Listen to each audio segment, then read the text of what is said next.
पाहूया पुढची बातमी। ठाण्याहून मुंबईकडे जाणाऱ्या महामार्गावर भीषण अपघात झालेला आहे। अवजड वाहनांची दुचाकीला धडक बसलेली आहे आणि या भीषण अपघातामध्ये दुचाकी स्वाराचा जागीच मृत्यू झालेला आहे। आपण पाहतोय अवजड वाहनानं दुचाकीला धडक दिलेली आहे आणि यात दुचाकीचा चक्काचूर झाला असून दुचाकी स्वार हा जागीच ठार झालेला आहे। ठाण्याहून मुंबईकडे जाणाऱ्या महामार्गावर हा भीषण अपघात झाला। तर अवजड वाहनानं दुचाकीला धडक दिलेली आहे। ठाण्याहून मुंबईला येणाऱ्या महामार्गावर हा अपघात झाला। कुणाल भुईटे आमचे प्रतिनिधी आमच्या सोबत आहेत। कुणाल, काय अपडेट्स या संदर्भात?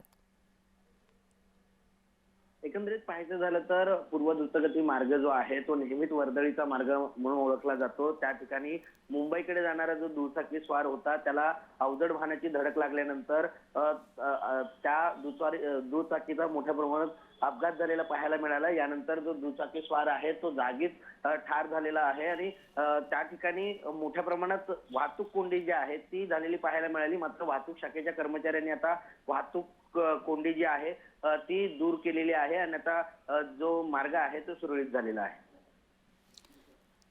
नक्कीच। पण कुणाल, मला आणखी एक प्रश्न विचारायचा की तू जसं म्हणालास की खरं तर हा जो मार्ग आहे या मार्गावर नेहमीच वाहनांची तशी वर्दळ असते, मात्र आता अशा प्रकारचे अपघात हे या मार्गावर सुद्धा जास्त प्रमाणात व्हायला सुरुवात झाली असं कुठेतरी म्हणायला हरकत नाही?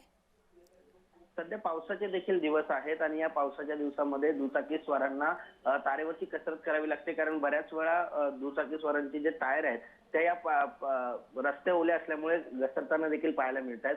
मात्र आजचा जो अपघात आहे हा अवजड वाहनाच्या धडकेने झालेला आहे। त्यामुळे एकंदरीतच या संपूर्ण वर्दळीचं ठिकाण आहे। पूर्व द्रुतगती मार्गावरून बऱ्याच वेळा मुंबईकडे लोक जाताना पाहायला मिळत आहेत। मात्र या ठिकाणी आता अपघातांची संख्या देखील वाढतानाचे चित्र पाहायला मिळत आहे। धन्यवाद या सगळ्या माहितीबद्दल कुणाल।